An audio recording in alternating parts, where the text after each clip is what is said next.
Assalamualaikum warahmatullahi wabarakatuh. Perkenalkan, nama saya Dina Marlina dengan nomor NIM 22250016, program studi S1 Kebidanan semester 5, mata kuliah Pendidikan Budaya Anti Korupsi dengan dosen pengampu Dr. Hendra Sudrajat, SHMH. Pada hari Sabtu, tanggal 2 November 2024, saya akan menjelaskan tentang pencegahan dan pemberantasan korupsi menurut teori konstitusi Nusantara. Yang dimana teori konstitusi Nusantara ini sebagai suatu teori baru yang ditemukan dari hasil riset pada tahun 2016 di Malang, Provinsi Jawa Timur oleh Dr. Hendra Sudrajat, SHMH, yang sebagai peraih rekor muri doktor hukum tata negara termuda di Indonesia dengan lulusan cum laude tahun 2011. Selain itu, saat ini menjabat sebagai Direktur Dumantara Riset Institut dan Wakil Rektor 1 di Universitas Kader Bangsa Palembang.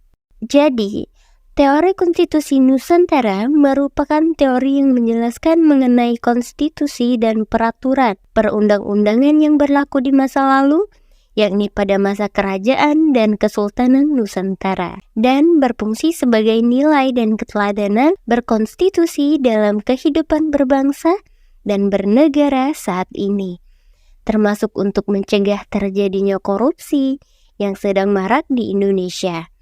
Dalam teori konstitusi Nusantara, memiliki bahasan yang berhubungan dengan mata kuliah Pendidikan Budaya Anti Korupsi, karena salah satu pembahasan kuliah Pendidikan Budaya Anti Korupsi memiliki hubungan dengan penegakan hukum dan pencegahan serta pemberantasan korupsi. Oke, langsung saja. Adapun komponen teori konstitusi Nusantara atau teori Nusantaralism Constitution State of Culture itu ada 9. Yang pertama itu ada people habits atau kebiasaan masyarakat. Yang kedua ada living law atau hukum hidup. Yang ketiga ada power of king atau kekuatan pemimpin.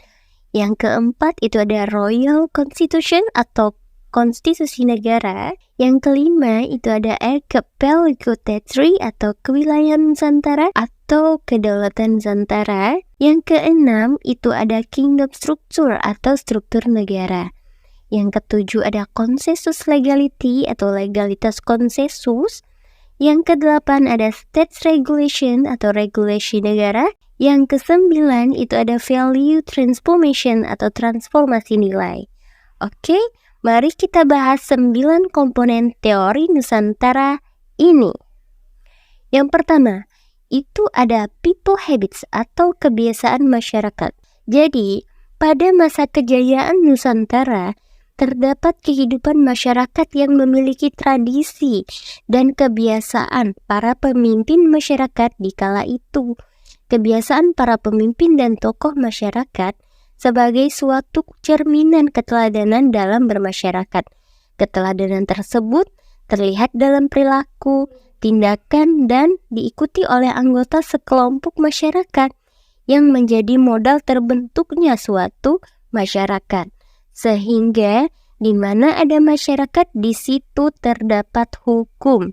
Dalam pencegahan korupsi, perlu diawali dengan kebiasaan perilaku dan sikap yang baik, seperti menjadi keteladanan dalam hidup dengan menjadi pelopor anti korupsi di kalangan mahasiswa dan masyarakat. Yang kedua, itu ada living law atau hukum yang hidup. Berawal dari keteladanan yang muncul dari kebiasaan baik para tokoh masyarakat, kemudian melahirkan hukum yang hidup, yang sebenarnya menciptakan hukum tidak tertulis dan hukum yang tertulis. Terdapat banyak hukum yang hidup dalam masyarakat, khususnya bagi masyarakat adat yang ada di Indonesia. Hukum yang hidup ini menjadi tradisi dan adat istiadat masyarakat Indonesia yang dijamin dalam konstitusi. Dan budaya malu untuk mengambil yang bukan hak miliknya sesungguhnya bagian pendidikan anti korupsi yang memiliki daya tangkal yang sangat efektif. Nah, yang ketiga, itu ada power of king atau kekuatan pemimpin. Dalam sebuah kepemimpinan, dibutuhkan suatu kekuatan pemimpin dalam menggerakkan kepemimpinannya. Sehingga dalam teori konstitusi Nusantara, dijelaskan bahwa hukum yang hidup tadi menjadi kekuatan pemimpin untuk menjalankan kepemimpinannya di pemerintahan. Nah, itu juga berlaku di setiap tingkatan kepemimpinan, baik tingkat pusat sampai tingkat daerah. Kekuatan pemimpin menciptakan ketegasan dalam memberantas korupsi di Indonesia. Yang keempat itu ada Royal Constitution atau konstitusi negara. Jadi di dalam teori konstitusi Nusantara menjelaskan poin penting dari suatu konstitusi, seperti materi muatan konstitusi, sehingga konstitusi negara berfungsi untuk mengatur tatanan bernegara, termasuk untuk membatasi, mengawasi kekuasaan untuk tidak korup, mengatur distribusi kekuasaan negara agar tidak terjadi penyalahgunaan wewenangan negara. Konstitusi negara terdiri dari konstitusi tertulis dan tidak tertulis, dapat bekerja maksimal untuk mencegah dan memberantas korupsi di Indonesia. Yang kelima itu ada Archipelago Territory atau kewilayahan Nusantara atau kedaulatan Nusantara. Masih di dalam teori konstitusi Nusantara memberikan penjelasan bahwa kedudukan wilayah Nusantara itu sangat penting. Menjelaskan kewilayahan Nusantara sama artinya dengan kedudukan kedaulatan negara. Hal ini memberikan pemahaman secara umum bahwa negara terbentuk dari sebuah wilayah dan kedaulatan masing-masing negara, di samping berasal dari rakyat maupun berasal dari pemerintah. Sehingga kewilayahan posisi keilmuannya penting untuk memperkuat posisi negara. Dan menurut Dr. Hendra Sudrajat SHMH, penguatan masing-masing kewilayahan itu dalam mencegah dan memberantas korupsi perlu dilakukan yang dimulai dari keluarga masing-masing. Sehingga korupsi dicegah dari wilayah keluarga terlebih dahulu, yang pada akhirnya akan menjadi suatu kedaulatan hukum negara yang bebas dari tindakan pidana seperti korupsi tadi. Di samping itu, dalam kajian kewilayahan, menurut Dr. Hendra Sudrajat SHMH, mengatakan bahwa KPK juga perlu dibentuk di tingkat provinsi, kabupaten, maupun kota. Karena mengingat maraknya korupsi di tingkat daerah, sehingga dengan keberadaan KPK secara kelembagaan di tingkat daerah dapat bekerja sama secara hierarkis dengan KPK yang ada di pusat. Yang keenam itu ada kingdom struktur atau struktur negara. Jadi, kingdom struktur atau struktur negara dalam pembahasan konstitusi Nusantara merupakan struktur dan pembagian kekuasaan seperti kekuasaan legislatif, kekuasaan eksekutif, dan kekuasaan yudikatif. Kekuasaan inilah yang disebut struktur negara, yang dimana bekerja untuk memaksimalkan organ-organ negara dalam menjalankan kekuasaan pemerintahan negara. Dan adapun menurut Dr. Hendra Sudrajat SHMH, negara memiliki suatu komisi negara sebagai cabang kekuasaan negara, seperti Komisi Pemberantasan Korupsi yang berwenang memberantas korupsi di Indonesia. Yang ketujuh, itu ada consensus legality atau legalitas konsensus. Di dalam teori konstitusi Nusantara, menjelaskan bahwa konsensus legality atau legalitas konsensus merupakan kesepakatan antara pemimpin dan rakyat dalam suatu negara.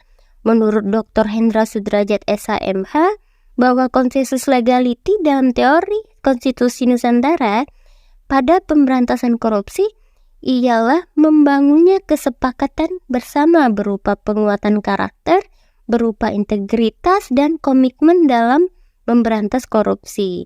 Karena bahwa korupsi adalah musuh bersama dan ancaman serius bagi kehidupan berbangsa dan bernegara di masa mendatang. Dan yang kedelapan itu ada state regulation atau regulasi negara. Regulasi negara dalam teori konstitusi Nusantara yang terdiri dari Undang-Undang Negara Kesatuan Republik Indonesia tahun 1945 dan undang-undang lainnya, serta peraturan lain yang berada di bawahnya.